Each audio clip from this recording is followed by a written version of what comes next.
बेटा, welcome to Hindi class. आज हम हिंदी रीडर का चैप्टर 12 चित्रकार की युक्ति तरकीब। युक्ति का मतलब है तरकीब। चित्रकार ने क्या युक्ति लगाई तो वो हम इसमें पढ़ेंगे। मनुष्य के पास ज्ञान से परिपूर्ण दिमाग होता है और यह इस प्रकार शक्ति से भरा होता है जो हमारे जीवन के सारे उतार चढ़ावों को समझदारी से सुलझाने में हमें सक्षम बनाता है।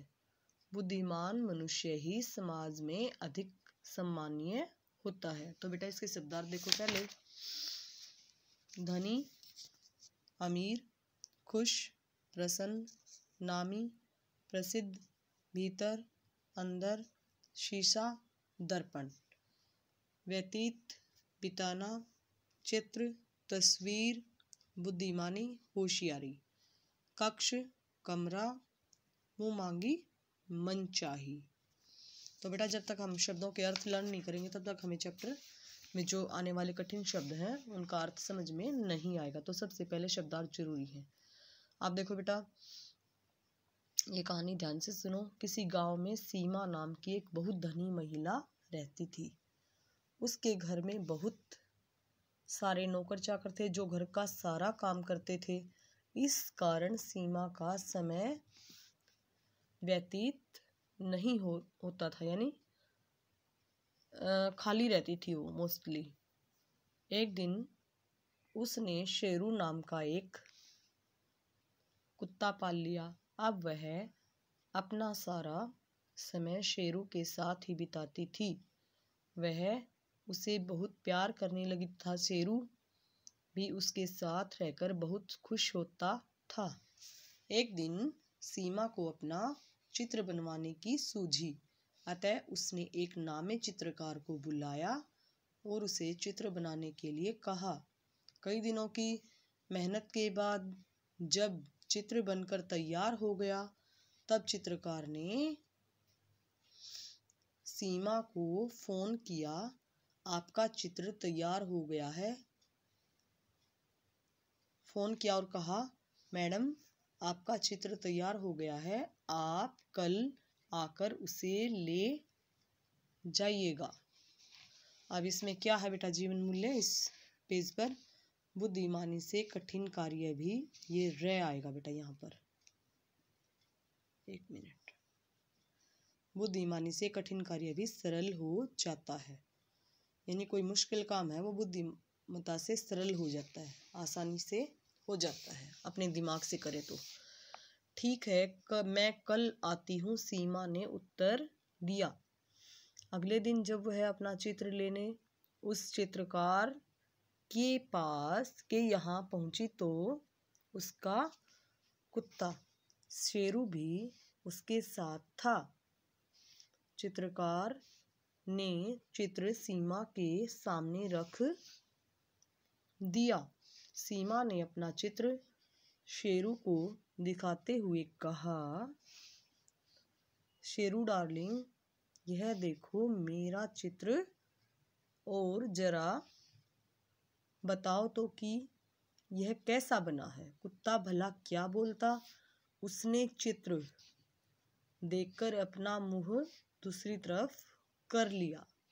यह देख सीमा नाराज हो गई और उसने चित्रकार से कहा, मुझे नहीं चाहिए यह चित्र, क्योंकि इस चित्र को देखकर मेरा शेरू नहीं भौंका। इसका मतलब है कि उसे यह चित्र पसंद नहीं आया। यह सुनकर चित्रकार को बड़ी हैरानी हुई, परंतु अपनी बुद्धिमानी का परिचय देते हुए उसने तुरंत ही सीमा से कहा, कृपया आप थोड़ी देर के लिए बाहर बैठें, तब तक मैं इस चित्र की कमियों को दूर कर देता हूँ। उसके बाद आपका कुत्ता इस चित्र को देखकर जरूर भौंकेगा। यह सुनकर सीमा शेरू को लेकर कक्ष से बाहर चली गई और बाहर बैठकर चित्र ठीक होने का इंतजार करने लगी। थोड़ी देर बाद चित्रकार ने सीमा को कक्ष के, यानी कमरे के कक्ष के भीतर बुलाया।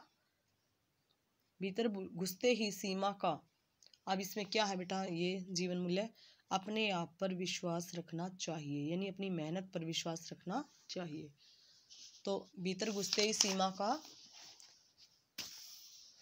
कुत्ता शेरू चित्र देखकर भौंकने लगा।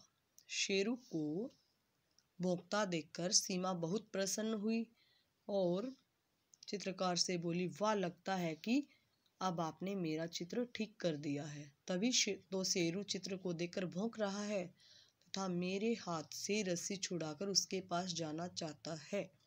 मैं यह चित्र लेना चाहती हूँ, बताइए चित्र की क्या कीमत है? आपको मुंह मांगी कीमत दूंगी। चित्रकार ने सीमा से उस चित्र की अच्छी कीमत ली। सीमा ने भी खुशी खुशी उसे मुंह मांगे पैसे दिए। अपना चित्र लेकर वह वहां से चली गई।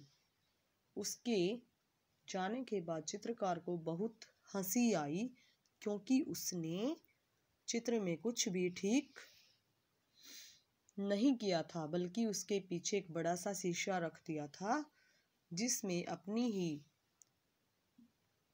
तरह का दूसरा कुत्ता मालकिन के चित्र के पीछे खड़ा देख शेरू भौंकने लगा। तो उसने तरकीब लड़ाई ना, तो शीशा रख दिया, तो उसका फोटो दिखा, तो उसको देखकर वो भौंक रहा था। मालकिन ने सोचा कि मेरे चित्र को देखकर भौंक रहा है, इसलिए मेरा चित्र अच्छा है। तो तीसरा जीवन मूल्य है इस पाठ का, मेहनत का फल अवश्य मिलता है। आप मेहनत करोगे तो उसका फल हमें अवश्य मिलेगा।